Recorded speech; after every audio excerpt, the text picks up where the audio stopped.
figure out whether we were going to have a blue background or a black background or that background, or It's just confusing. it's nuts. Hey everybody, welcome to the Atheist Experience Live. Today is Sunday, June 20th, 2010. It's Father's Day here in the United States. I'm your host, Matt Dillahunty. Joining this week, Don Baker. Good to be here. How are you? Just fine. Just fine. You're not a father. I'm not a father. Me no. neither. So I'll it's say, not I'll our say day. Hey to my dad. Yeah, Happy I Father's called Day. my dad just before the show. So this is a live public access television program sponsored by the Atheist Community of Austin, a nonprofit educational organization promoting positive atheism and the separation of church and state. The ACA has weekly meetings. Hey, looky there. There's like something right there. Let me push play. I can't find it. Oh, I shouldn't have done that.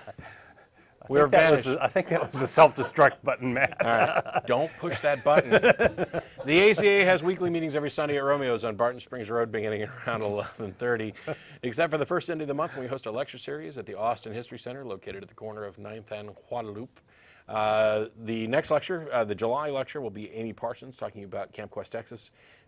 Any atheist or atheist-friendly person is welcome to come to any of our events. You don't have to be a member to attend, and that's lectures in particular are open to everybody, and we enjoy having a good crowd down there. We're getting to the point where we may actually have to look for a new venue because a handful of the lectures over the last 6 months or so have filled up the History Center. And hey, the more the merrier.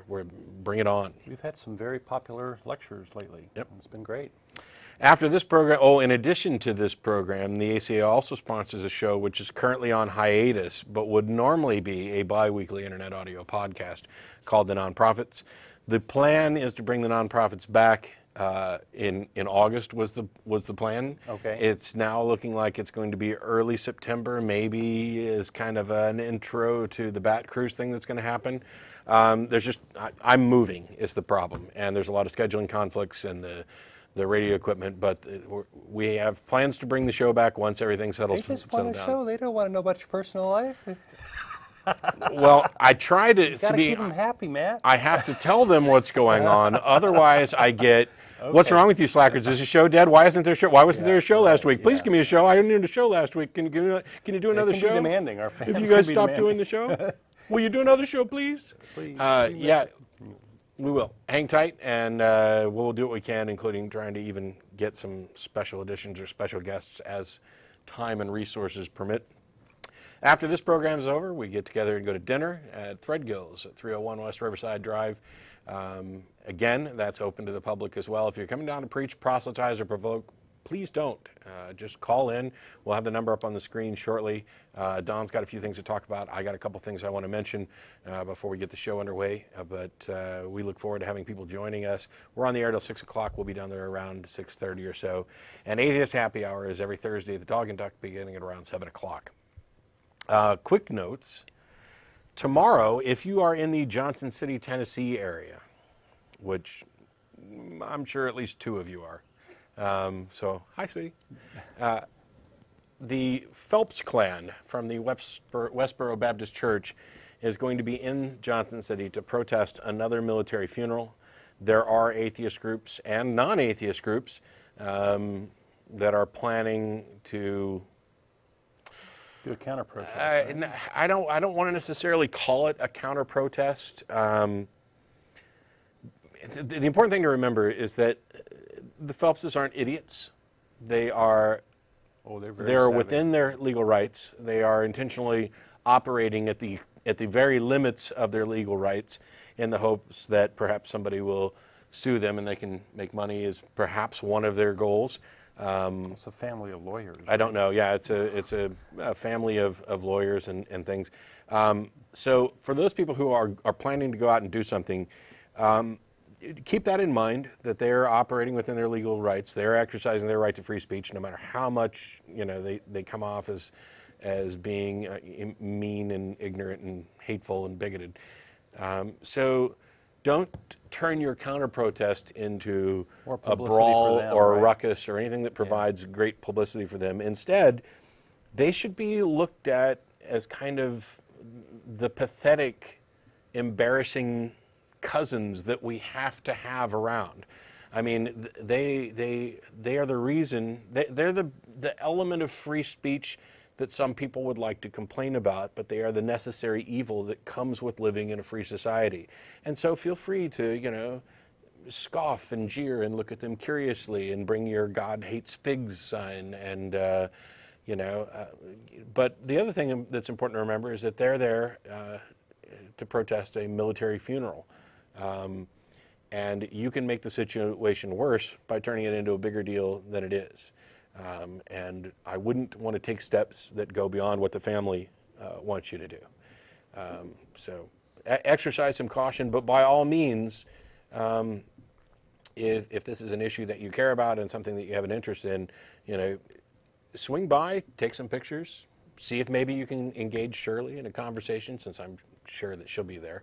You know, maybe ask her how long she thinks it'll be before we can protest her dad's funeral. You know, maybe she got a rough estimate or something. And remind them that we support their right to free speech, even if they are flaming asshats. And you kind of have to do that. The other thing I wanted to mention before I turn it over to Don is that, in addition, if you don't get through on the phones today, or you don't want to, you can email tv@atheist-community.org. That goes to myself, the co-hosts, the people behind the scenes. We can't possibly answer all of them. We get just bucket loads of email. And curiously, something that I have to remind people of on occasion, I'm pretty much a what you see is what you get guy. I don't take it easy on people when they present horrible arguments or say something stupid simply because we happen to agree on one issue with respect to religion or atheism or whatever else. So if you agree with me on something and you're writing in to challenge me on another issue, don't expect me to say, oh, I'm talking to an atheist, so or an agnostic or something else, so I'll just have to, you know, kind of politely sugarcoat it. If your argument's BS, that's what I'm going to say. And I'm sorry if it, you know, ends up rubbing some people the wrong way, or if you were a fan of the show right up until I disagreed with your crazy idea, you know, sorry. The one thing that I'm going to be pushing for over the next year with calls, particularly calls from theistic people or people who have some disagreement, is, do you care? First of all, do you care whether or not your beliefs are true versus whether or not they're just comforting or feel right or intuitively? Do you care whether or not your beliefs are true? And if so, how do we go about figuring that out? The other thing to ask, do you care about the world that you live in, the impact that individuals' beliefs have on the world that we share? Because if you don't care, then I can hang up and go on to somebody who does care. Because some of us do care. Some of us do care about the world we live in, and some of us do care whether or not our beliefs are true. And we care enough that we have investigated the best ways to determine whether or not our beliefs are true, and we spend a great deal of time engaged in conversations in order to either demonstrate that our beliefs are true, or to demonstrate that other assertions simply are not justified. If you don't care whether or not your beliefs are true, if you believe because it feels good, don't even bother calling in, because there's no point in having a conversation there. I'm not interested in talking to people who only want to preach, who only want to share their, oh, this is what, you know, my beliefs have done for me. Couldn't care less. So if you care, call in. We'll have the number up shortly. Don, what'd you bring for today? Well, I wanted to talk about some of the insights I have, I think, in debating with theists. A lot of hardcore atheists like to debate. They get into arguments and these sorts of things. And that's sort of part of the purpose of the show, is to interact with theists. And a lot of atheists get frustrated with this sort of thing because it's very hard to change people's minds. And I've been frustrated too. But another thing that's kind of come up is that there seems to be some very common problems with these sorts of debates, these sorts of arguments that are used over and over again. The reasons why which theists believe in things or they present things tend to fall into three kind of problematic categories. And what are these problems? Well, one category is lies and deception and falsehoods, that whatever you're saying just isn't right. You're deceiving yourself or you're trying to deceive me, and the facts that you've started with are just false. Or the facts that you're claiming are just false. And so that can't be a basis of building any sort of argument or any sort of a way of convincing somebody else. The next one is logical fallacies. Is like, well, you put a string of things together and then you reach a conclusion that doesn't add up from that because you've used a logical fallacy or something that just doesn't logically follow from the facts you presented. And the third one is emotional manipulation, where you've given up on argument altogether and you're trying to mess with somebody's head, and that has no bearing on God or whatever. So my new tactic in these debates is I'll sort of say when somebody starts doing these things, I'll say, well, hey, you know, I commonly see these three problems, and you know, debate with me, and you can use God on your side, and you can use prayer and all this stuff. And the minute you say one of these things, you sort of admit that whatever you're presenting is garbage, because you can't build anything reasonable from these things. And why should you? The truth doesn't need these things. Why? If you're selling something really wonderful, then you don't need to lie, right? There's no need for that. And if theists are claiming that their God is real, then they shouldn't have to use these tactics. So far, my frustration is a little bit lower using this sort of tactic, in the sense that I don't have to go on and on and on with people, because I get to stop, and I get to stop with sort of a reason to stop. And unfortunately, I'm still disappointed in the sense that I have yet to have anybody, any theist, debate with me and have a debate and convince me of anything, or convince any objective, rational person of anything, without using these tactics. So I've started to call these three, the deception, logical fallacies, and emotional manipulation, as the three pillars of apologetics, is what I'm calling them today. And so that's the topic of the show. This is kind of a follow-on to a show that Jen and Martin did about 3 months ago, where they were talking about how apologetics fail. I'm talking a little bit more about why they fail, or the categories of failure, and so on. So today, feel free to call in and say, hey, you know, I got this great argument for God, and it doesn't suffer these problems. Or, you know, if you're a minister, you know, if you've got something beyond deception and logical fallacies and emotional manipulation, bring it on. We'd love to hear it. So what I want to do today is talk about these three in turn very quickly, and then talk about some of the common arguments that we get for God, and why it falls into these categories, and how many of the things we hear are combinations of these things. So for deception and lies and falsehood, well, this often includes self-deception. Sometimes people believe things that just aren't true, and then they repeat them uncritically without ever having looked into them. And of course, you know, the number, you can't, just like two wrongs don't make a right, you can't add up a whole bunch of lies and arrive at the truth. So if you're making an argument, you have to always have truthful stuff in the argument. Because as soon as you admit to a lie in an argument, then it invalidates the entire argument, and you can't get anywhere. Often these sorts of deceptions are just bald assertions where somebody's making some claim without any justification, or without any idea that justification is needed for that claim. So here are some big ones. For example, early Christianity valued embellishment. You know, they thought at that time that the more grandiose and wonderful the story they could tell, the more people they would get in, or whatever, the better it would be. You know, today we try not to do those things, or we frown on those things, because if those embellishments and things aren't true, then it just sort of invalidates whatever you're trying to do. The virgin birth is a perfect example of that. It's like, okay, well, you know, virgin births are a common thing in mythology. Let's have Jesus be born of a virgin, and it's a pretty well-known thing that Jesus, the nativity story of Jesus is made up, was invented after the fact, and it's just mythology. So this is a good example of, you know, if you make these claims, or if you put these displays on your yard, you're sort of lying to the world. Also, claims about Jesus raising the dead or walking on water, these sorts of things, you know, they need better justification than just some sort of story in the Bible. So, you know, by themselves, they're not that convincing, and they're not that interesting. In more modern times, we have the Christian nation myth, which is just a propaganda campaign that's coming out, the Christian founding and these sorts of things. Yes, many of the founders were Christian, but they intentionally made a secular government, and please don't forget that. And they intentionally separated church and state, and that was, the core of the founding of our nation. Another example of a big lie and falsehood is this intelligent design movement.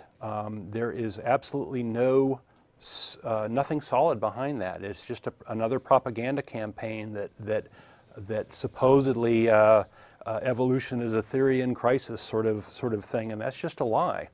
So, and there's a lot of equivocation about the word theory. The way scientists use theory and the way the common person uses theory are two different things, and by saying just a theory, you're equivocating those two, and that's a type of deception. So those are some big ones that we see as far as deception. Here are some common ones. Assertions without evidence, to claim that Jesus loves you. Well, demonstrate a Jesus first, and demonstrate, what do you mean by love in this context? Love often gets redefined. Jesus rose on the third day from being killed. Well, that's another sort of assertion that uses the Bible as evidence. Well, if we don't believe in the Bible, if you don't have any evidence that supports this Bible, why should we believe it? Another one we hear often is AIDS is God's judgment against gays, or whatever weather phenomenon is against gays or against whatever. You hear those sorts of things, and it's just a bunch of BS, right? Because you don't have any evidence of your God, and here you are trying to attribute some behavior of this non-existent thing, or probably non-existent thing, to weather, which really has no rhyme or reason to it. Haiti made a pact with the devil. Pat Robertson said that recently. This is just BS, is really the category this is. As far as biblical interpretation, people love to project their own beliefs onto the Bible and say, oh, the Bible agrees with me, therefore God says this. And there's been a recent study about how everybody's concept of God is really sort of a mirror image of their own beliefs and biases and these sorts of things. And so really all you're doing is you're puffing yourself up to make your beliefs, God's beliefs, and it's a way, kind of a pufferfish sort of deception. And why should we believe you if one person's belief is this and another person's belief is the opposite of this? You sort of cancel each other out. There's obviously not a God there. You're just sort of making it up. Another tactic you see in this area is saying, oh well, what's the likelihood of a single-celled organism popping into existence out of nowhere, and gee, how unlikely is it? But what they're not doing, and where they're being dishonest, is they're not comparing the likelihood of God popping into existence out of nowhere. So there's not a valid comparison. Just because something is unlikely doesn't mean it's impossible. And if you're going to look at likelihoods, you've got to do due diligence and compare it to the likelihood of the thing you're asserting is more likely.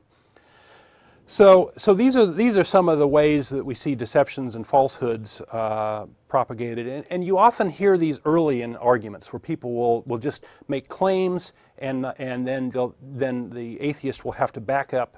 He'll have to ask them, why do you believe that, or what's your evidence for that, and so on. When you get into a more sophisticated argument, and the more sophisticated apologists, they start to stringing together logical arguments, and so there's some fairly famous arguments for the existence of God. There's the teleological argument, the cosmological argument, the ontological argument, and these sorts of things. And all of them, the TAG, right, the transcendental argument is another one we've tangled with. Every last one of them suffers from the problem of logical fallacies. Here's an example. Don is a man. I'm a man. Men are fallible. All men are fallible. Okay, that would be the second argument. And then you might come to the conclusion God exists. So that would be a notion of a logical fallacy. You arrive at the conclusion you want, but the steps just don't add up. right? So that's kind of logical fallacies 101. And it turns out that you might start with some facts that are true, but the conclusions you reach from them are false because you've missed a step or you've done this. And you can think of these as sophisticated lies. They're lies that look like you're reasoning well, but in actuality, you dig it down a little bit and they're false. And so we see a lot of these. A common one is an argument from popularity. Something like, oh, well, everybody believes in God, therefore God must exist. That's an argument from popularity. A lot of people believe in God, therefore it must be true. Well, the truth of something doesn't matter who believes it, right? It's not a popularity contest. And a counter example of this is a lot of people believe the earth was flat at one time. That doesn't mean it was flat then, and it doesn't mean it is flat now, and never has been flat. So who cares, right? It doesn't matter whether a lot of people believe it. Another one is called false dichotomy, where you hear that in the famous lunatic, liar, or Lord. I forget who brought that up. C.S. Lewis. Okay, C.S. Lewis. So is Jesus a lunatic? Is he a liar? Is he a Lord? And there's a long, complicated description. He can't be any of those, so he must be Lord. Well, this is actually a false trichotomy, right? Because there's three options given, but a fourth one might be legend, right? So legend is conspicuously absent from this list, and it turns out that that's the most likely one. And so it's a bit of a mind game where you're saying, well, you got to choose between these two or three things, and the real choice is off, not even presented to you. And so that's a bit of a thing. Another one we see all the time is shifting the burden of proof. Atheists doubt the existence of God, and we have yet to see evidence for God, right? So in a sense, we're saying we don't have any compelling reason to believe in God. That's our position. If you are saying that there is a God, you're making a positive claim, and that needs to be backed up with evidence. You have to say, well, if you're claiming that there's a God that exists, you have to say, oh, this is the reason why. So what often happens is the theist will say, oh, well, you have to prove that God doesn't exist. And my sort of canonical counterexample of this is, well, I can claim to be a millionaire, and if I say you can't prove that I'm not a millionaire, does that make me rich? Yeah. Right? No. Whether or not you can prove something doesn't have any basis on whether it's true or not. So, this is a matter of convincing someone. Well, I'd rephrase that. Okay. Whether or not you can prove something it does impact whether or not you can tell it's true. It's right. Being unable to disprove something doesn't tell you whether or not it's true. Right. Okay, that's a better way of saying it. There's the argument from incredulity of I can't believe this, so it must be true. So there's a whole mess of these, and I think that atheists learn these, and I think that a serious atheist gets to know these logical fallacies and gets to recognize them because they come up all the time in like advertising and politics and these sorts of things. And in a weird way, I think atheists are better off for this sort of thing. We're more aware of these ways of manipulating people, and we're kind of on top of that. We still make mistakes, right? I make mistakes all the time, but I think I'm better equipped than a lot of folks to recognize these sorts of things and so on. So the third one I want to talk about is often when the theist gets frustrated and can't make any sort of reasonable argument anymore, they get frustrated and they start with the emotional manipulation. Well, God's going to get you is kind of often where it goes. And this is in the category of emotional manipulation and thuggery. And it's a plea to believe in God or Jesus for emotional reasons, which is a terrible reason to believe for anything. God, the existence of God or Jesus or whatever does not depend on your mental state, right? If he did, then we could just say that these things are a figment of my imagination and we'd be done, right? So reality doesn't depend on your emotional state. This is just a way of bullying somebody, and it's also fundamentally dishonest. So if you haven't gotten it yet, all three of these mechanisms, all three of these pillars of apologetics are dishonest, and therefore there's nothing there. And religion is rich with emotional undertones. You know, you think of the emotional associations we have with God. Well, we fear God because He's a big bully, a big thug. We can feel hate of the non-pious and non-believers. That's a common thing. You know, the people that aren't kowtowing to the same God. We can be in awe of the power of God. We can feel threatened, or we can feel like we're going to get a reward. God is the judge. We also can feel this notion of fatherhood or being a subject of a lord. So all of these are kind of rich emotional feelings that you feel with God, and these are ways that people get manipulated by this notion of God, is because of all these emotional connotations. With Jesus, it's kind of the opposite. You feel there's a strong association with love and love of humanity. There's an association of guilt, of feeling empathy for Jesus' suffering and the sort of guilt or whatever. There's idolization for how he supposedly dealt with the poor and these sorts of things. So it's almost like a good cop, bad cop thing, you know. No matter what emotion you have, you can either associate it with God or Jesus, and it's almost like a codependent sort of thing, you know. Jesus loves you, but God thinks you're a wretch that needs to be tortured, and Jesus and God are the exact same thing, and it's just very odd, sort of mind's fuck as far as I can tell. So the frustration isn't limited to theists at all. Frustration is a human trait, and I think I'm a perfect example of somebody who's demonstrated that, you know, being able to get frustrated over and over again. Yeah. And actually, if I can pause for a second, there's a call that actually deals with that. So it's like right in the middle. Okay. We've got Pedja from Germany. Oh, hi. Hi. Yeah. Well, first of all, I just wanted to say thanks to Matt and all the other guys for the show. Just 5 minutes ago, I used Matt's "You're More Moral Than God" approach, and when I kind of hit the wall, and I want to talk to you about the those three pillars you said that they can be pretty strong. I mean, at some point, I just get into this like I'm hitting the wall with someone. It's like they just don't get that 2 + 2 is 4. Yeah. And you know, I know Matt's approach is usually to hang up. Yeah. See, I mean, I'm wondering, do you have any, you know, like any advice what to do with them? You know? Yeah. How do you handle people who just don't get it? Yeah. And this goes to what I was talking about regarding frustration. I am frustrated by people who refuse to argue honestly, who want to just move on to the next argument and not acknowledge that their initial point had been refuted. People who constantly repeat, they're just not grasping that I've come up with something that refutes their argument.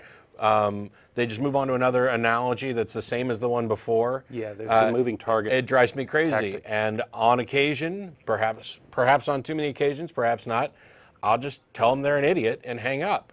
Now, the problem with this is that people don't, I don't realize, or I'm not always aware that people don't know me as well as I know me. And obviously, when I reach that point where I'm going to hang up and you're an idiot, I'm not telling them that idiot or moron is the sum total of what I think about them and everything they believe.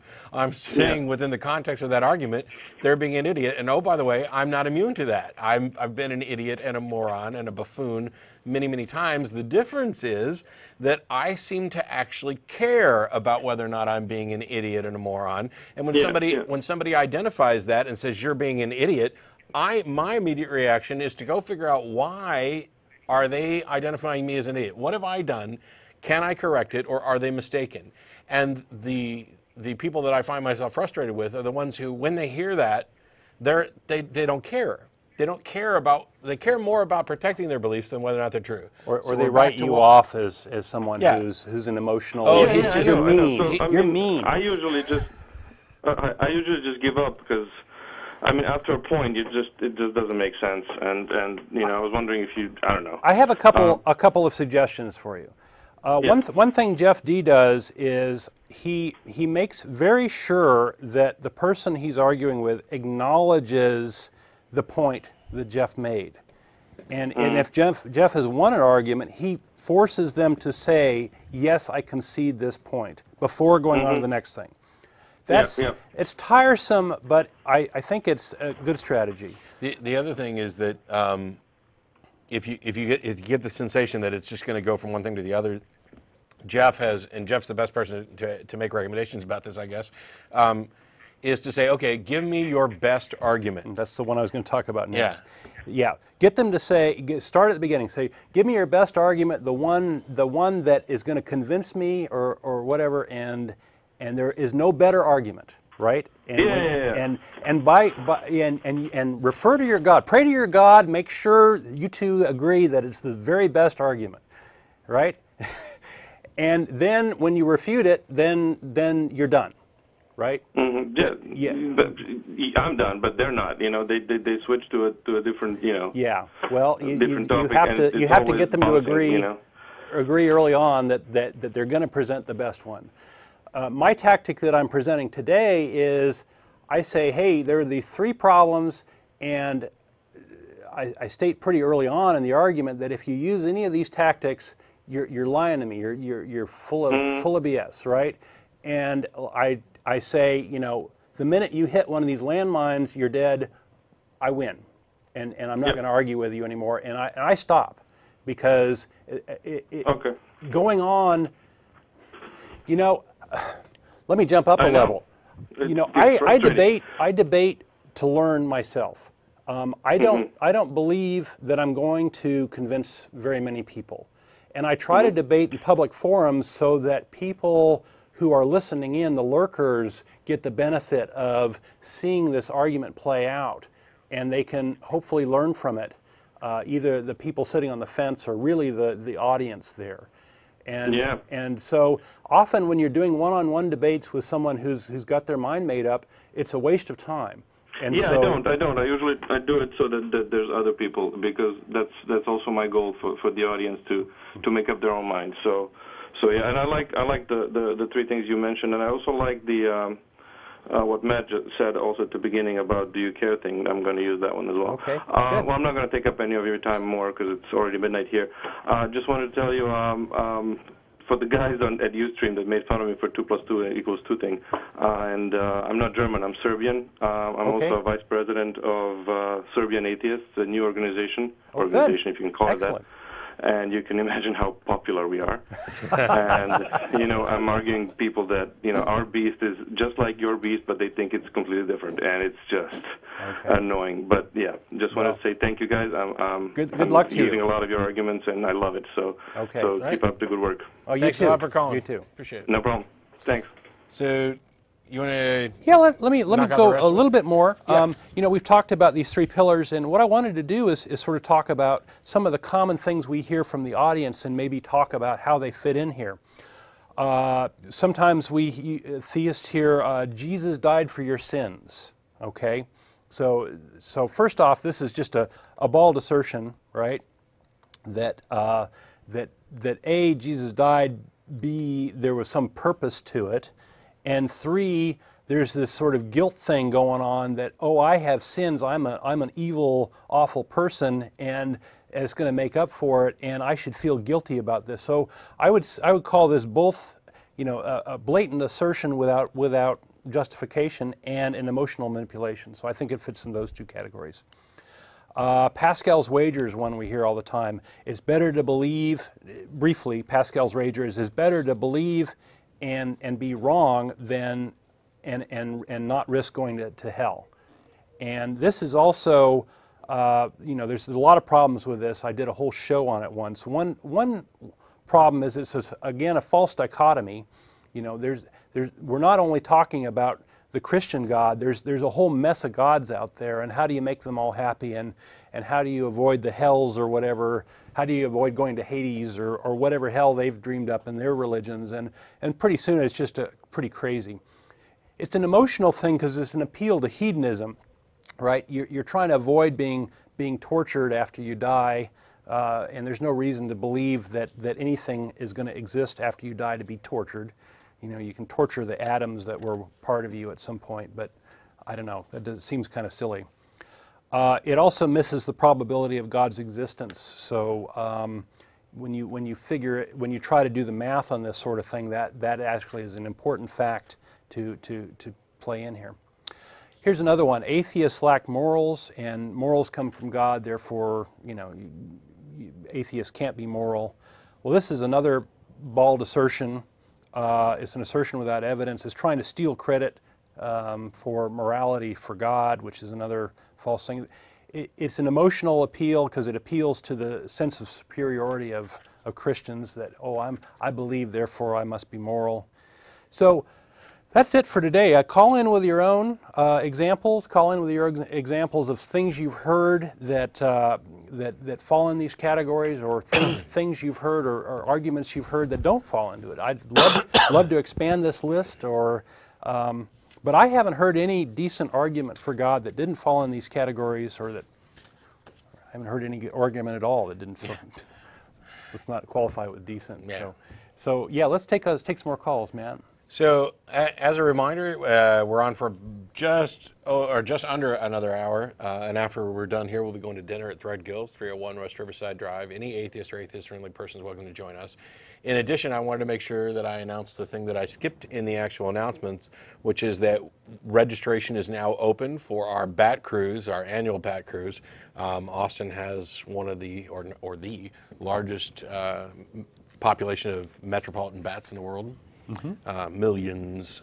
And so on September 25th, we're going to be renting a boat going out on the lake from 6 to 8 p.m. And I think it's going to be preceded by a lecture from me and maybe some other stuff. And also for the people who are interested, after we're done, we get together and some of us go to Esther's Follies. But that is something that you'll need to book separately, that we're not doing as... It's just too much hassle to try and... So it's my job to put that information up on the webpage. I haven't done that yet, but there'll be a whole day of activities starting early afternoon and going into the evening. So if you want to come to Austin and visit us, we'd love to have you. We try to make this our flagship event for out-of-towners to come visit us, and hopefully it'll be worth your while. And it works. We've had people from Canada and Alaska and England and all over the U.S. Yeah. So and it's a fun way to. Space is limited. Yeah, and the bats are cool to watch. Yeah. They're awesome. Plus, you can, if you bring the little kids along, you can tell them to look up and open their mouth, and maybe get a surprise. Guano bombs. Ba-dum-bum. All right, we got Hal from Manchester. How are you? How you doing? Good. All right. I kind of described what I wanted to do to your guy a little wrong. My argument is about Chinese symbols and how they. I don't want to say they prove Genesis, but I want to say it's evidence of a common source. Okay, so you're claiming that the Chinese symbols predate the Bible and were influencing the Bible? Is that where you're going? No, I'm saying that's I'm at a loss of words here. I'm not really sure how to explain this. I think I can help you. I think I can help you. Chinese. Right, I'll just go over it with you, and you'll get what I'm saying, I guess. I think I already know what you're saying. Chinese characters are made up of a bunch of different symbols. It's not a phonetic language like English or an alphabet like that. It's a bunch of pictures that symbolize other things.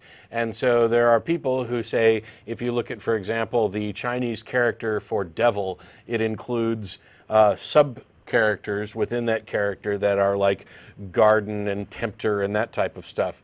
And I know the Answers in Genesis site has this up there saying that this demonstrates that these 4,000-year-old characters, that people in China were aware of the creation story. Is that what your point was? They were aware of the Jewish creation story, you're saying? Yeah, that's the argument, that the nature of these characters for the word for devil is such that the person who created that character was aware of the Jewish creation story. Is that? Okay, yeah, okay. All right, I kind of misinterpreted what you were saying at first. Okay, but so this is a question to you. Is this what you were talking about? That's what you were talking about? Yes, sir. Okay, so what? I mean, there's three possible. I just think it's interesting. There's three possible explanations. Either somebody who invented that character in the ancient Chinese writings was familiar with the Jewish creation myth and wanted to pass that along.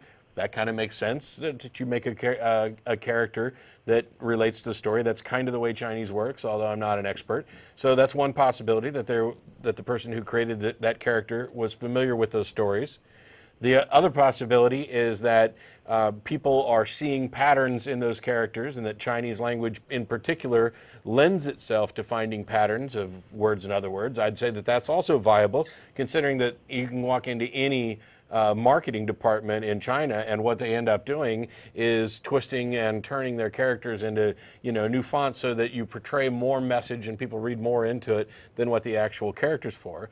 And the third possibility is that the Genesis account, the Jewish creation myth, is true, and that the God of the Jews decided to reveal this to a Chinese guy as well. Now, of the three, which is the least likely?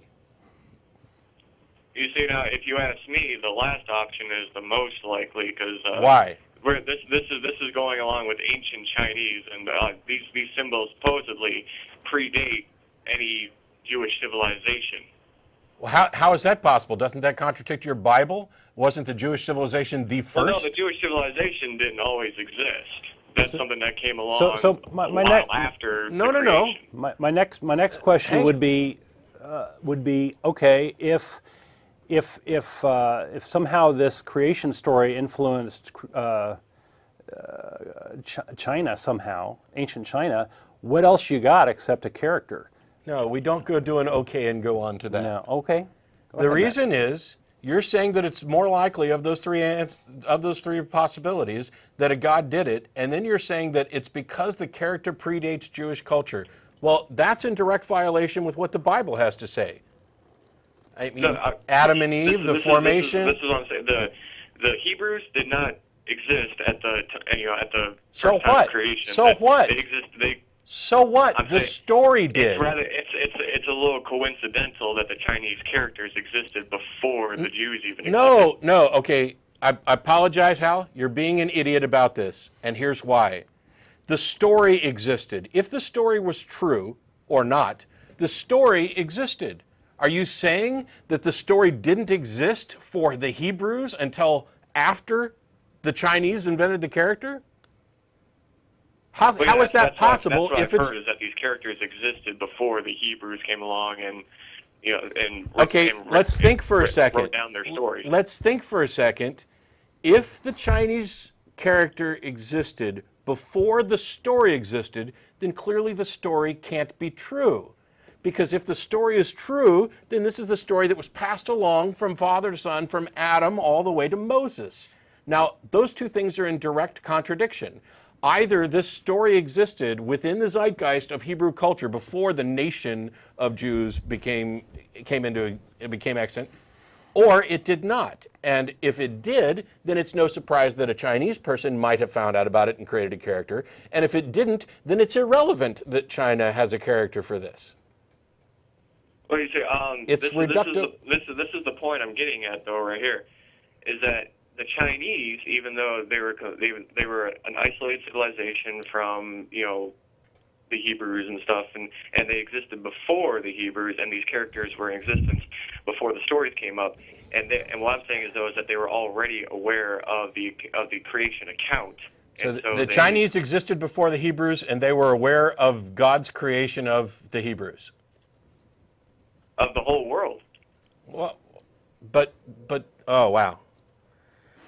All right, let me backtrack. The Hebrews weren't the only people that got created. Wow.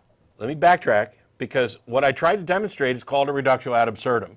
That you take the premises as granted and you demonstrate that they lead to a contradiction. And your premises were such that the Chinese character for devil, for example, predates Jewish culture. Right? Yes. How is that possible if the Bible is true? The formation of a Hebrew nation comes afterwards, but the story of the creation follows those characters from Adam through Moses. It doesn't matter that we hadn't put a label on a Hebrew culture yet. If the Bible story... Wait, what? Okay, I'll let you finish. if the Bible story is true, which is what you're arguing by saying that the Chinese knew about it before the Hebrews, then that is self-refuting because the Hebrews would have known the whole time. It doesn't matter what they were called. From Adam to Moses, this is a tradition. He seems to be saying the story predates Adam, which is crazy, right? Okay. Did Adam know the story? Did Adam? Yeah. Yeah. Okay. Okay. Did Adam's children know the story? I'm sorry, did Adam what? Did Adam's children know the story? Yes. And we're all descended from Adam's, including both the Chinese and the Hebrews, right? Mm-hmm. So how could the Chinese story predate the reality that it's coming from, that you're arguing for? Well, you see, this is what I'm saying. Sure, I mean the Hebrews weren't aware of it, before Moses, but the Chinese, though, they had kept the story going, and they eventually lost it again.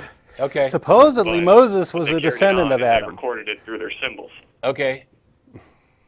So one of the descendants of Adam and Eve Forgot. eventually became Chinese, remembered the story and taught it to maybe, let's say, the Egyptians, who then taught it to Moses, and then Moses wrote it down, and then it became the story of the Jews. Well, did I don't know about that. Did the Chinese ever encounter the Egyptians? Well, I don't know. And all of this is Wouldn't more that be likely something- than a mind game? Yeah, all of the, you're saying that the mere fact that this Chinese character, which kind of maps to a character in the Jewish stories, predates the earliest Jewish record of these stories, means that it's more likely that a god revealed all of this to the Chinese.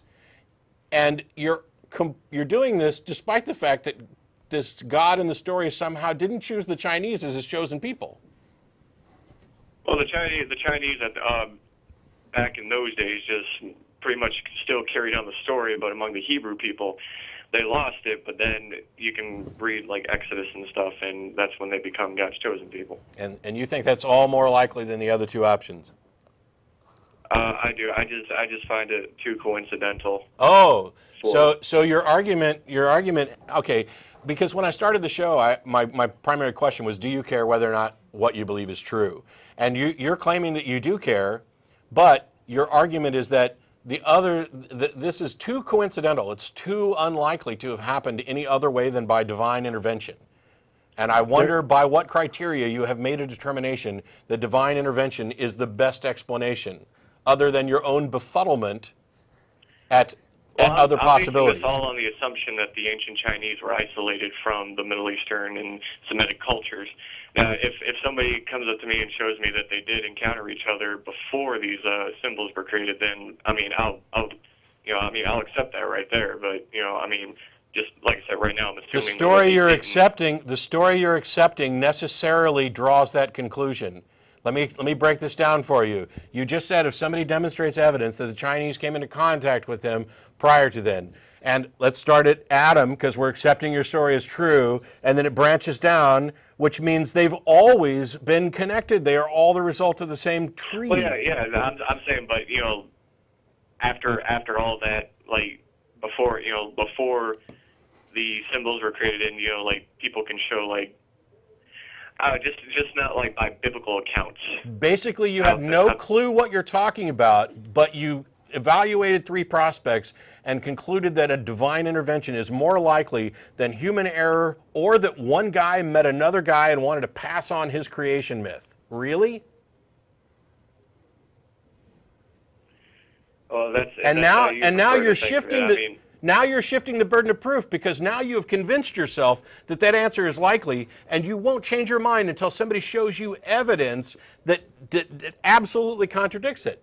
And you don't think that that is a dishonest argument? I've looked this stuff up, and I haven't found anything about the Chinese encountering. Well, that's an argument from Middle laziness. Eastern or Northern Yeah, culture. I mean, you've taken argument from incredulity to argument from laziness. You haven't found anything, therefore you're shifting the burden of proof to other people. You haven't Well, established. I'm really not trying to shift the burden of proof to anybody. It's You just, did. Said I personally wasn't able to find anything. I'm open to being proven wrong. My- but I wasn't personally able to find anything. But That's a somebody else. shifting of the burden of proof. To say that you're open to being proven wrong and that as soon as somebody presents you with evidence that contradicts it, that's a shifting of the burden of proof. The only justifiable position you're in at this point is to say, I have no idea whether or not this is sufficient And that's evidence. the most honest thing to say. To say that, Yeah. you know, divine intervention is the best explanation, but yet you have managed to conclude the exact opposite. That it's more likely that the stories, these grand supernatural stories are true, and that this God somehow preserved this story through one lineage, than that some person met another person and told stories. Something that we know has happened all the time since the beginning of our ability to talk. And yet you've concluded that it's more likely that there is a God who intervened. And I don't understand how you can defend that. That's like saying, I know my mom has done my laundry every week in my entire life, but I believe that the clothes that are folded and sitting on my bed are from sky pixies who came in and scrubbed them last night. That is the absurdity of what you're saying. And it's more possible, and until somebody shows me proof that my mom actually did the laundry, I'm going to keep on believing about the laundry pixies. Well, all I can really say is, I mean, I can only repeat what I've already just said. I mean, Which would be a really bad idea. Yeah. Like I said, I personally find it coincidental Yeah, me too. that these things, and I say the common source goes all the way back to Adam.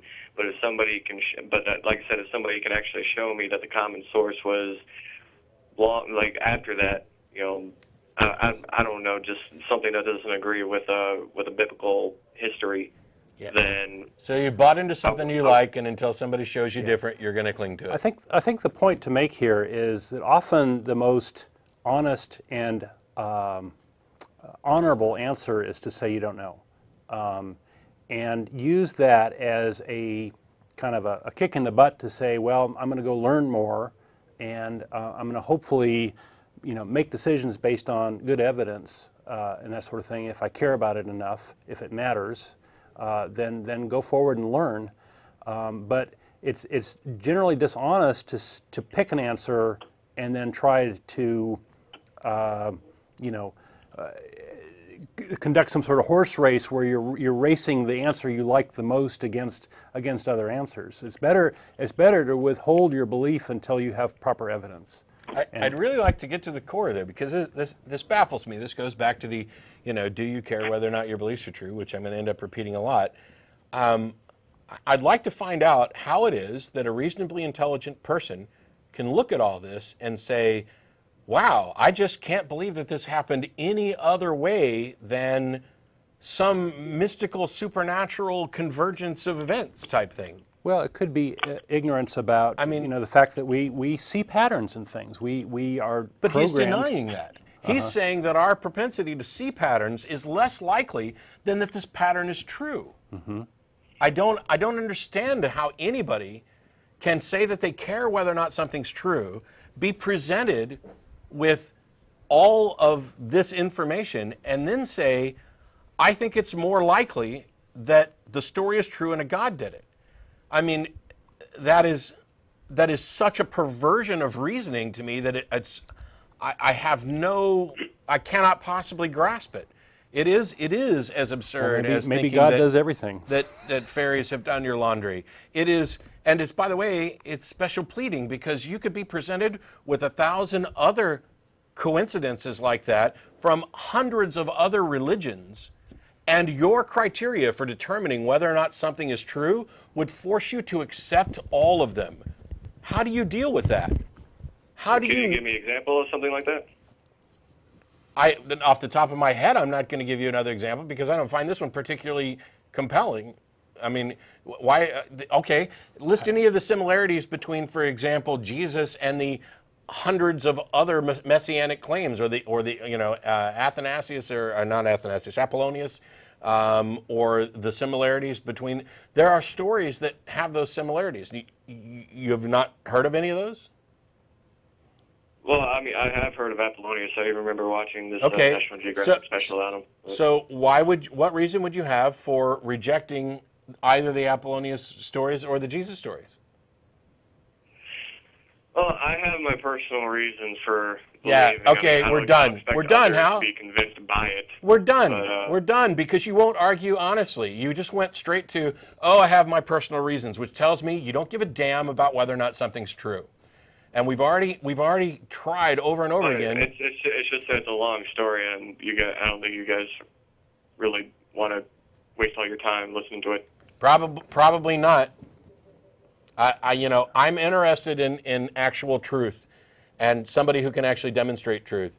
And I don't think that your story is going to get there if you began by talking about Chinese characters and how it's so unlikely that these Chinese characters could have come about by any other reason than that the story is true and that God dictated or influenced the Chinese people with the Jewish creation myth. I mean, Well, if I can find evidence in support of another theory, this is the one I'm going to default to for now. Oh, now we get to the crux.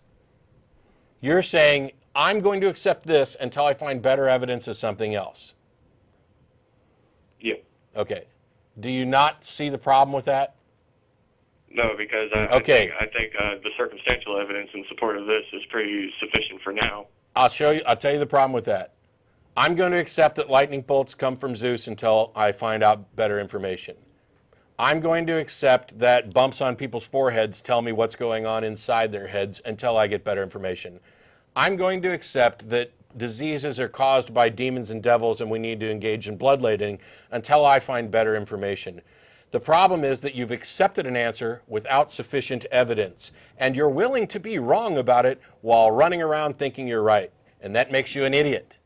That means that you don't care about what's actually true. You care about assuaging your discomfort with not knowing. You are so uncomfortable by not having an answer that you're willing to latch on to whatever seems most intuitively reasonable to you and comforts you. And that's not a pathway to truth at all. I personally don't see a problem in I know. just assuming one answer is true until evidence is presented to suggest otherwise. Yeah. I know you don't, and I don't know why you don't. And I wish I could find out because we could fix the whole world as soon as we figure out why you don't. I can't explain it. I can't explain it. Scientists all over the place do the same thing. What? Scientists all No, over they the place don't. do the same thing. No, they freaking don't. Do not pretend. One huge example Hal? is the origin of the Big Bang. Hal? A lot of scientists will say the Shut the multiverse fuck is up, the origin Hal. of the Big Let me Bang, even finish. though there's no evidence of a multiverse.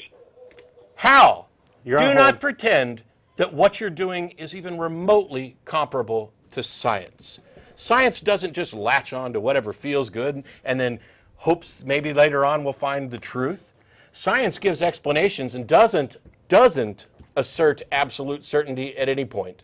And what they do is they give the best explanation that is supported by evidence, that is subject to peer review. They build models that actually make testable predictions that prove useful. You're not doing anything remotely like that. And the fact that you have deluded yourself to thinking that science does this too is absolutely insane.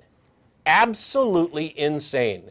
You not only don't care whether or not something's true, you have poisoned your own mind to the extent that you have no pathway to understanding how to find out if something's true. And the one thing that can be used to get us as close as possible to a true understanding, you denigrate it to being the equivalent of the asinine guesswork burden-shifting thing that you've just engaged in.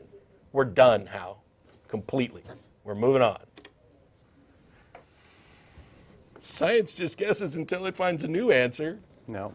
Sorry. Science follows where the evidence leads, and there's human error in science, but it gets corrected over time. In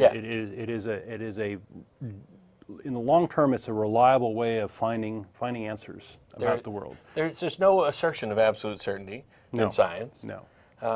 There's And the no testable assertion claims that thing is scientists very aren't important, fallible. right? Because it says, okay, I got a theory, it makes this testable claim, and it could be proven wrong tomorrow, right? These theories are very vulnerable in the sense that any evidence that counteracts it makes that theory false. Yeah. And it's those theories that go through this running the gauntlet of all these tests that emerge at the end as the most likely thing. And making testable claims is awesome. It's a very high standard of being tested against the real world. Hal's convinced himself that he's being open-minded.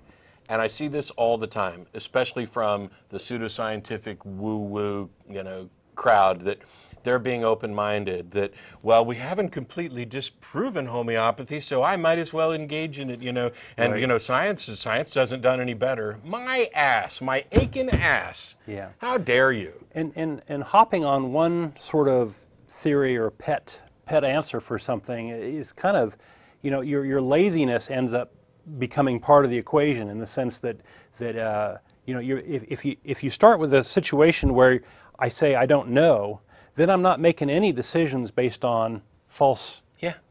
But if you start with the decision, my little pet answer is the right one, and I'm going to be lazy and not investigate it further, then you go through life making decisions based on this false thing, and your decisions affect you and other people, and that's where the problem is. You can believe whatever you want, but once it starts affecting other people, then you're doing them harm. Yeah, I thought I hit it nice and hard when I said, Yeah. the issue of, for example, I'm going to believe that this causes diseases and bloodletting is the solution. And then immediately after saying that, it was like, well, I don't see the harm in believing whatever until, how can you not see the harm there? There's something that goes on in the mind of many theists, many religious supporters, not all. I'm not going to necessarily paint everybody with one brush, but in the mind of people who have engaged in pseudoscientific nonsense and woo and religion, etc. And it's an error that I was prone to, that I think almost any believer would be. I have no idea exactly what it is. I've tried I don't know how many different ways to find it. And we're beginning again with this, do you care whether or not your beliefs are true? And of course, everybody is going to answer yes, or almost everybody's going to answer yes to that question. Of course I care. And then, for whatever reason, when you attempt to demonstrate that they haven't followed the rigorous standards by which we would normally determine whether or not something's true, they don't see it. Yeah. And I think Hal was a perfect example, because he's convinced himself that his approach is as scientific as any other. Mm-hmm. And that it's not. No. I mean, No. it's like, rolling a ball around the table and then claiming that, it's just as good as juggling 5 broken glasses. It's, it's not the same. Yeah. Apples and oranges. Well, And that was a again, horrible the example that nobody honorable needs to thing ever is to post. say you don't know, and find and do the due diligence and find out the best answer based on evidence. Well, before I continue to sweat like crazy under the studio lights, I guess we'll go on to David in Cincinnati. Hello, can you hear me? Yeah. Hey, David, how are you? Not bad. How about yourself? Good. Hot. Good. I think, Matt, you demonstrated great patience. Well, I lost it, on the but standpoint of your what you said in the beginning of the show with that guy. But the reason I'm calling, I had a question for you. I had an experience. I had a miraculous experience yesterday. I was driving to the park, and I looked up at the clouds, and I saw the Cookie Monster. And I mean, it was the Cookie Monster, and he was looking right at me. And I thought, and I was wondering. So Sesame Street must be real. Why is it that when we see things like that, the Virgin Mary in the sky or Cookie Monster or whatever, why is it that we always see, as humans, not just religion, or religious people, why is it that we always see iconic figures like, Mickey Mouse or Pluto or Jesus? Why don't we see Spot, our dog, or Steve, our best friend, or our deceased mother? I'd argue that on occasion we do. I mean, Beth has a great photo on her Facebook that's just a smiley face. It's just an abstract smiley face. I remember people would see bunnies or horses or animals and whatnot. I think this is a little bit of confirmation bias or reporting bias, in that the ones that we're going to hear about on the news are somebody seeing, the Virgin Mary in a piece of toast. If somebody sees, a bunny rabbit in a piece of toast, it's probably not going to get any press. Sure. Yeah, so there is this idea that that religious figures are more significant, and they're more significant to more people. And if you see something that somebody else can see too, then you get this snowballing effect, this mob psychology going. So it's sort of two things at play here. One is the fact that we can see patterns and things, and all these images and things that we're exposed to. If you're exposed to Mary all the time, then you're going to see Mary in lots of places. That's one effect, and the other is the mob psychology of oh, this is significant, and oh, do you see it too, and are you blessed, and all this stuff, and then it snowballs and gets into the press or whatever. Yeah, I love reports of pareidolia, and that's the official name of it. And Phil Plait on his blog will occasionally run one when it hits press, and he will occasionally run some that he sees and what they are. In a picture of the terrain on Mars or the moon or whatever, he'll see something, and it won't be religious in nature. And by and large, sometimes I think that those reports end up being better and more convincing. I mean, I've seen pictures of this is Jesus in the wood grain on my bathroom door, and it looks shockingly unlike what it's supposed to be. And yet I've seen others where it's like, hey, is that photoshopped? And it's because we're all prone to seeing those patterns. My favorite is Jesus on the butt of the dog, but if you haven't seen that one, go look for it. It's a hoot. Anyway, I had to throw that out. Okay, I just wanted to throw that at you guys. I you know what would be cool? You know what would be cool? To see a pine cone in a piece of toast. There you That's go. right. And it would have to be deeply religiously significant for some reason. Cool. You can use your imagination to make up a reason. Yeah. Hey, well, we went on so long with one call that I hope we've wrapped yours up nicely and can move on. Okay, thank you. Great. Thanks, David. Bye. We've got Eric in East Stroudsburg. Hi. Hi. I was recently in a radio debate with a evangelical preacher, ex-pastor, and he brought up the argument, which is basically a God of the gaps argument, in my opinion. Logic or inductive reasoning is a Christian concept, and I was wondering how you guys would go about taking that out. I went out and said it's a God of the gaps argument. Said you're basically saying logic exists, therefore God exists. Oh, the idea that God invented logic? Yeah, that you can only have logic with God. Oh, yeah. I'd call that a stealing credit sort of thing. I'm confused, though, because was this some formation of the transcendental argument for the existence of God, or was this specifically having to do with inductive reasoning? This specifically had to do with inductive reasoning, which the preacher was using. Okay, I'd have to see the argument or hear it, but it's ridiculous. I mean, unless your argument is God gave us a brain, brains are required for inductive reasoning, therefore God is required for inductive reasoning. That's a valid argument, it's just not sound because they haven't demonstrated the first premise, which is God gave us a brain. If they're arguing instead that inductive reasoning is not possible unless there is this transcendent God being who made it possible, then it's a different version of the transcendental argument for the existence of God, which addresses the three logical absolutes. Yeah, that's the argument he was using. The and then three when logical he asked me where absolutes? logic came from, Yeah. I said, I don't know, and he started to use that against me. Yeah. Well, then he's trying to shift the burden of proof to you. He has to prove that A, there is a God, and B, that God did this thing, right? Yeah, I had a lengthy debate with Matt Slick on this show about TAG, the transcendental argument, and we're not going to do it all again today, although I do notice that the other caller that is in the queue wants to talk about exactly the same thing, I think. So maybe we are going to talk about it today.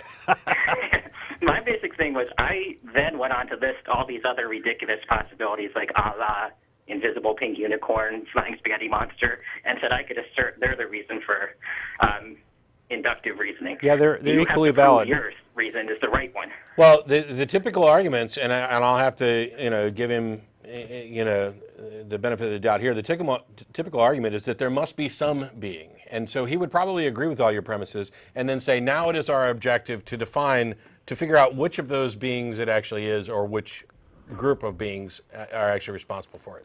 So I think your approach would end up giving away the farm, because we don't need to concede that much. They need to make their case that the nature of logic, or that the existence of logic, is contingent upon some transcendent being, and I can defend that it's not, and have. Well, I think what I actually said was, if we concede that something created this, we still don't know what it is, but we can't even concede that. Yes, and that's a perfect point to make. That at the end of the day, for example, with Matt Slick's formulation of tag on his website, at the end of the day, even if I were to concede all of his points, all it gets to is, at some point there must have been a mind that is ultimately responsible for the nature of logic. It tells us nothing at all about the nature of that mind, whether it still exists, or whether it's tied to Jesus, Allah, the bunny rabbits. It reminds me in a few ways of the various cosmological arguments, like Kalam, which is going to eventually posit that there had to be something at the beginning. And even though the arguments are flawed, both Tag and Kalam are flawed, and we can point those out. Even if they were true, they do not justify, they do not support what the individual presenting the argument believes, because it's possible that even if it were logically true that there had to be a first cause that had to necessarily be something godlike, that doesn't mean it still has to exist. It could have burnt itself out in the process of creating these universes. So they then have to come up with a whole new argument that demonstrates what they're saying. And the funny thing, the thing somebody suggested I do, and I've done it since, is ask these people who are presenting the transcendental argument for the existence of God, the Kalam cosmology, anything like that. Is this why you believe? Was this the thing that convinced you? Or, in fact, do you believe for other reasons, and now you are positing these arguments to kind of reinforce your own delusion and attempt to convince others who would not be convinced by the gullible, asinine crap that convinced you in the first place? You can phrase it slightly different. You might be more diplomatic. But I probably would phrase it that way if it wasn't like a public debate that I was having there. Yeah. But I mean, granted, I've got a couple potential public debates coming up in the fall semester. You can believe that I will certainly be more diplomatic. I'm having fun on the show. I'm not mad. I'll get frustrated, but it's about entertainment, because if I sat here and did the dry crap that goes on at debates, none of you guys would be watching. That's for sure. Yeah, it was kind of disappointing because I wouldn't be doing it. Because I was invited by the preacher onto his radio show. So. Yeah, and I wouldn't be doing this because it wouldn't be any fun. I like to actually have fun when I do. Well, it sounds like you've done a lot of homework for that. I mean, these debates, they can be very challenging because there's a lot of rhetorical tricks that are used, and if you're arguing honestly, often it's easy to get tripped up by those, so there's quite a bit of showmanship that goes on in these sorts of things, and it's very easy to come out looking like you're an idiot, or you get wrapped around some niggly thing, and the preacher or whatever looks good because they spewed so much BS that you haven't had a chance to respond to. So it's a kind of a dangerous thing to be doing. So you got to be well prepared. I admit he got me a couple of times, but he also brought up the moral argument. So I got him to say on air that it was perfect to rip pregnant women's stomachs open with swords because Hosea said so. Great. Okay. Well, good for you. I mean, that's where the logic goes with this thing, with the Bible. I guess it's Deuteronomy or Numbers. It was Hosea. Hosea. I forget which one is Hosea, but it talks about ripping pregnant women's stomachs open with swords. Yeah. Lovely stuff. Yeah. So I got him some places too, but he was probably the better public speaker, so there was some advantage for him. Yeah, and anyway, the important thing to remember is that this idea of who won or lost a debate that may matter in, you know, collegiate debates that are judged and scored and graded and things like that. I'll accept, you know, I'll accept almost any debate offer out there, and have accepted a couple, although we haven't done them yet. And I'll go into them knowing that I'm the underdog. I'm probably not going to convince people in the audience, just like I come on this show every week. The people, I don't think Hal is going to be convinced because of anything I said, but somebody else might benefit from it. And at some time in the future, Hal might benefit from it. And in any case, I benefit from it now.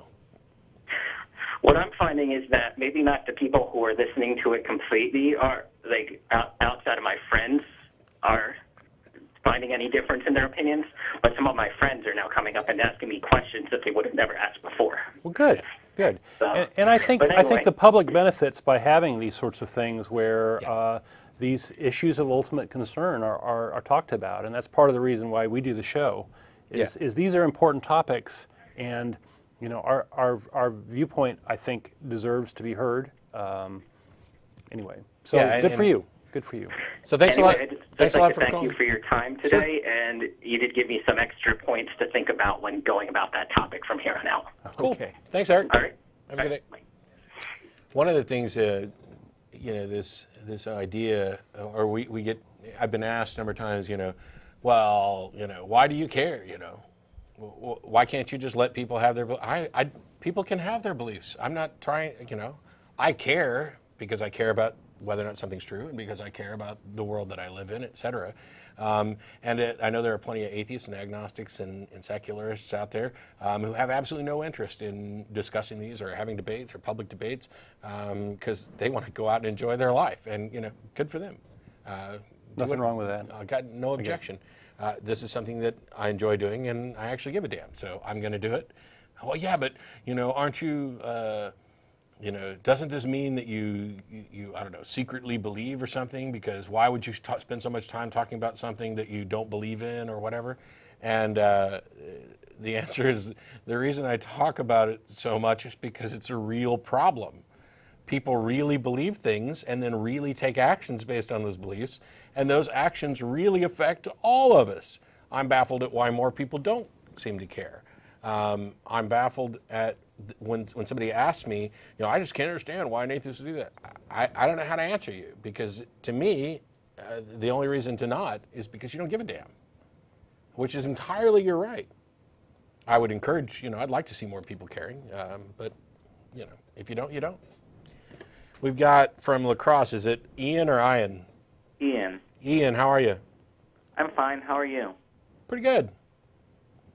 What's up? All right. So I saw a YouTube video about a week ago, and it had like 6 things that naturalism does not account for, or something like that. And I made a response which refuted 4 of them, but I'm not really sure that I like my answer to 2 of them. And they were, it doesn't account for absolute laws of logic or objective truth. And other than the fact that that doesn't prove any specific God, what problems are there with that? Well, first of all, who said that naturalism was supposed to be an explanation for everything? I mean, assuming one is a naturalist and one has adopted a naturalist philosophical position, the fact that it doesn't answer everything doesn't prove that it's not true. The fact that we haven't explained everything by way of naturalistic explanations only demonstrates that we have not yet explained them. It doesn't demonstrate that they are impossible to be explained. Okay. So when somebody says naturalism can't explain this, it's like saying evolution doesn't explain the origins of life. Well, okay, maybe that's beyond it. Now, I realize that naturalism is a more broad and explanation, but actually a better analogy would be saying that, well, science hasn't explained X yet. Okay, so what? That doesn't mean that science can't explain it. It doesn't mean that it's beyond explanation. That is a big kind of argument from ignorance of, you can't explain this using your methodology, therefore we're justified in positing supernatural explanations. No, you're not. There are no more, it's back, you could use this argument for anything, going back to the lightning bolts I was talking about before. Once upon a time, those people with a naturalistic worldview had no explanation for lightning bolts. And people then felt that they were justified in positing supernatural explanations. They were not justified. They were wrong, and eventually we found an explanation. Now, we may never find an explanation for some things, but I find that a lot of the objections that people launch against this, like I was talking in the last call, and you may look up the discussion or debate that I had with Matt Slick on this show about the transcendental argument for the existence of God, because the logical absolutes and things like that are what tend to come up in these discussions. Oh, naturalism can't explain this. Actually, yeah, I'm pretty sure that you're making some kind of category error there, because the nature of the logical absolutes are such that they don't exist as things that need an explanation. They are simply true. They are, the thing we went round and round about is Matt tried to say that everything is either physical or conceptual. And I was saying that no, that's not a true dichotomy. There are things like the absolutes that are neither. And he wasn't accepting that answer because I couldn't put a name on the category. And one of the potential names that I should have come up with was right there in his argument, and that is transcendent or transcendental according to the definitions we were using. The simpler thing is that these things are simply true. Their value that we build on, the laws of identity, non-contradiction, and excluded middle, are things that we build on to create the structure of thought and reasoning. But they don't exist as things. They didn't come into being with the universe. They didn't come into being because of a thought. They're simply true. And so people tend to say, naturalism can't explain that. So what? The fact that you don't have an explanation doesn't make some other explanation true. Yeah, that's definitely where to hang your hat is it's an argument from incredulity, right, or argument from ignorance. So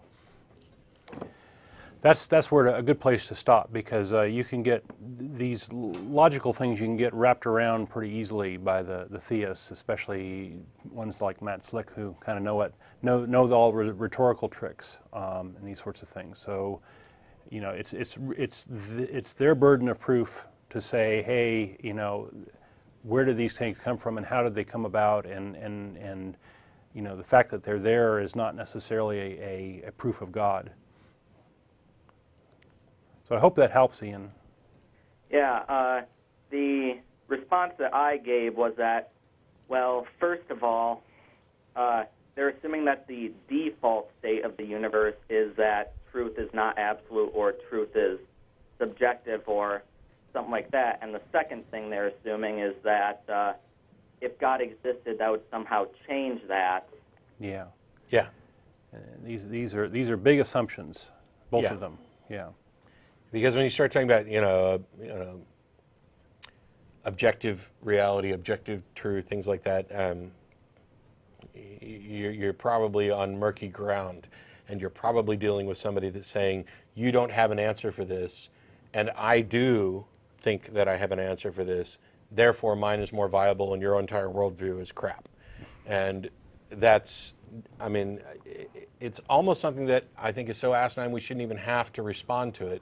Unfortunately, as we saw with Hal and others who have convinced themselves that they're open-minded, that they are investigating using principles that are rational, when they hear something that confirms or is consistent with what they already believe to be true, they latch onto it.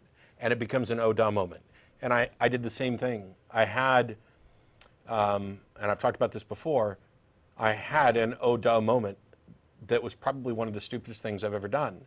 And that was, I asked a member of my family who was, from my view, somebody who was wise and intelligent and a good Christian who made good arguments. And I was asking, how do I argue with an atheist? And he said, oh, well, you just have to ask them where their morals come from, because they can't possibly have any objective source for morals. And I said, I had an oh duh moment. Like, of course. That's, how did I not see that before? It's so obvious. And then I went out and used it. And boy, am I glad I did, You got smacked around probably. Yeah, I was. The difference, of course, being that once somebody made a demonstration of why that was one of the stupidest things anybody could say, I went, oh, yeah, how could I have been that dumb?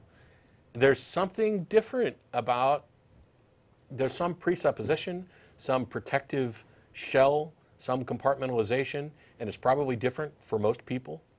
There's not going to be one answer or one argument that solves it for everybody, but we make mistakes. And boy, do we tend to latch onto things. I mean, you know, I used to glibly point out, you know, to some callers that of the two of them, I'm the only one that's demonstrated he could actually change his mind. You know, they're calling in to preach the things that I used to believe, and I changed my mind, and here's why I changed it. Can you give a refutation for the reasons that I changed it? And no, of course they can't, because their beliefs are based on faith or personal experience or interpretation, etc. Yeah, I like what you're doing, and I think you're on the right track. Yeah, and that absolute morals thing was one of the other 4 things the guy said, and that was actually the easiest one to refute. So. Yeah. All right. Well, we're closing in on out of time, so I got to let you go so I can get to at least one more caller. All right. Thank you for your call. Thanks, Ian.